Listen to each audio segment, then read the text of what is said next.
So hello guys, आज से हम शुरू करने वाले हैं बीएससी नर्सिंग के एंट्रेंस एग्ज़ाम के लिए फिजिक्स की सीरीज़। फिजिक्स की सीरीज़ की ये हमारी पहली वीडियो है। चलते हैं वीडियो की तरफ। हमारा फर्स्ट क्वेश्चन है, the SI unit of electric flux is.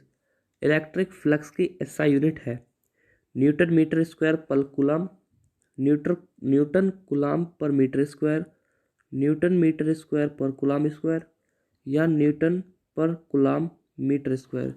इसका करेक्ट आंसर हो जाएगा newton metre square per coulomb.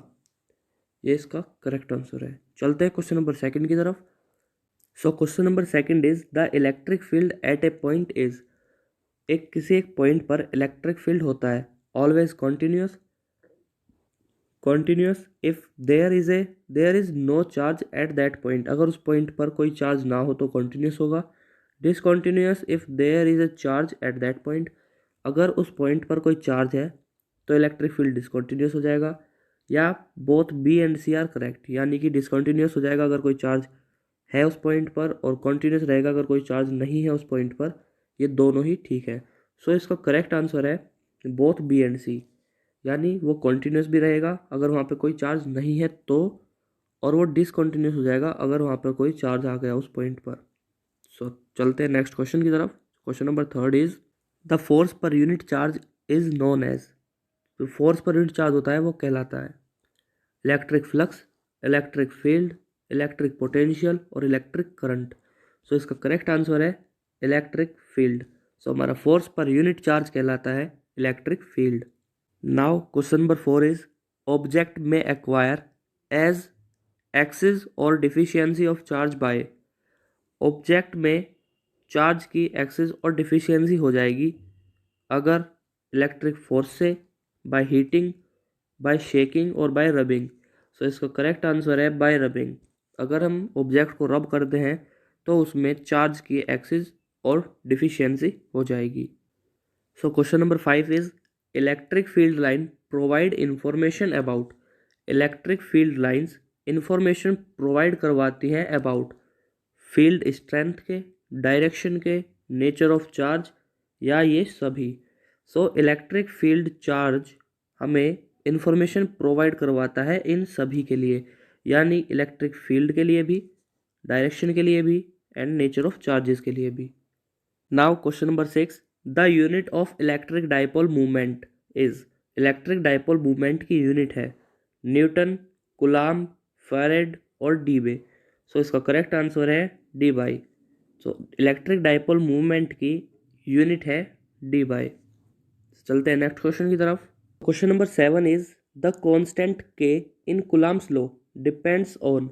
यानी जो कूलम्ब्स लॉ में के कांस्टेंट है वो डिपेंड है on nature of medium, system of unit, intensity of charge, या बोथ ए एंड बी, यानी nature of medium and system of unit दोनों पर। इसका करेक्ट आंसर है नेचर ऑफ मीडियम। चलते हैं नेक्स्ट क्वेश्चन की तरफ। Question number eight is, the SI unit of linear charge density is.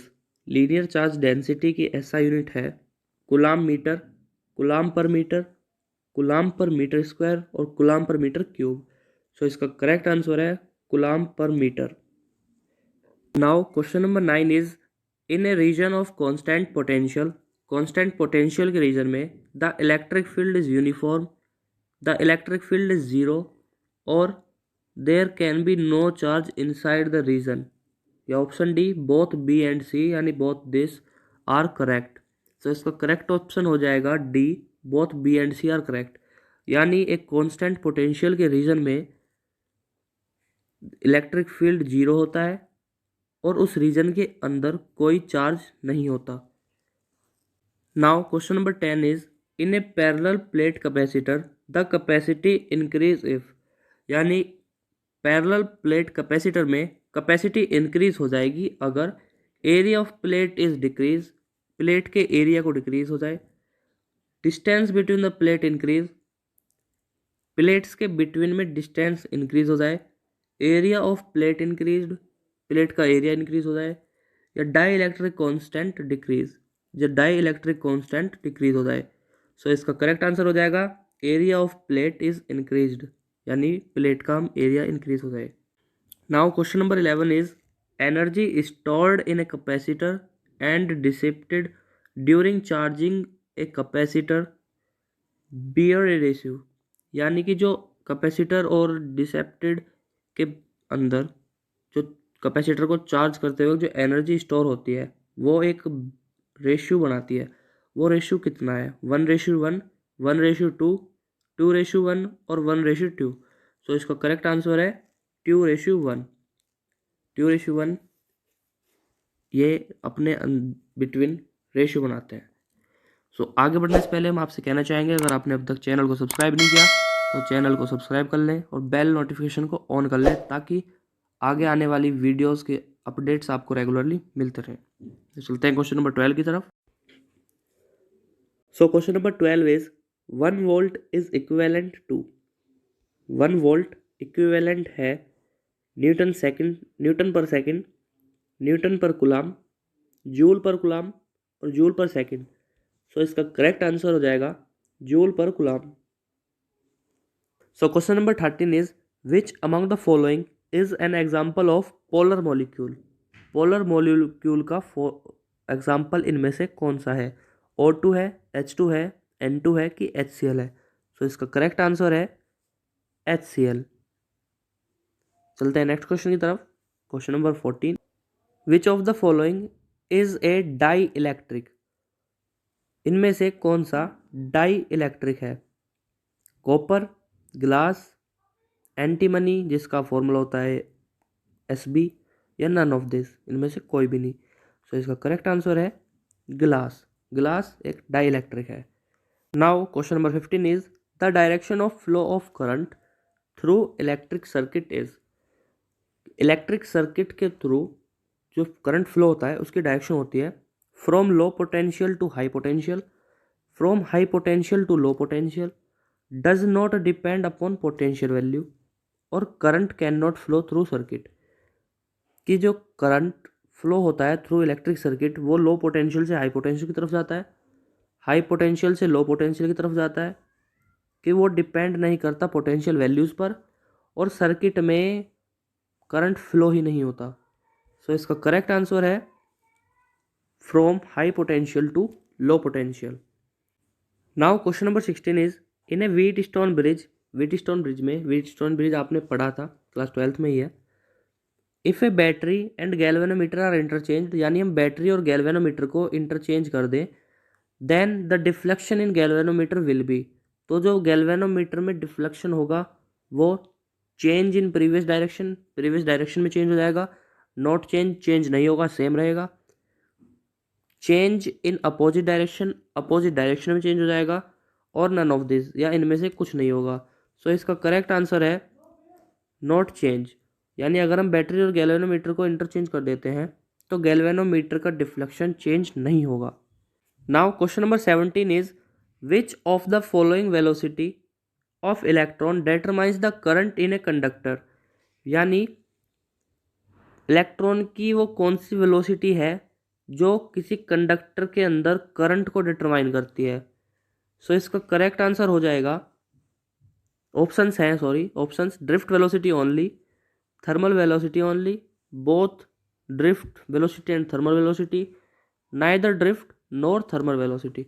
सो इसका करेक्ट आंसर है ड्रिफ्ट वेलोसिटी ओनली। यानी कि ड्रिफ्ट वेलोसिटी हमारे इलेक्ट्रॉन की वो वेलोसिटी है जो हमें डिटरमाइन करती है करंट ऑफ कंडक्टर में करंट है। Now question number 18 in a parallel combination of N cell we obtain.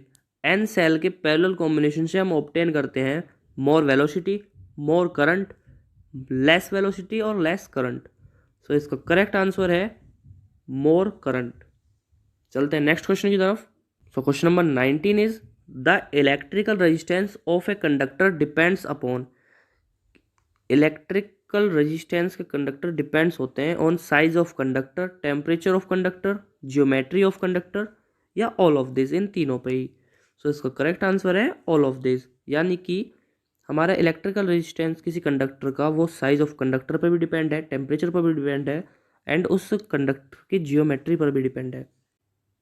So now the last question number 20 is with increase in temperature the conductivity of, temperature के increase के साथ conductivity metals increase and of semiconductors decrease, metals की increase हो जाती है and semiconductors की decrease हो जाती है।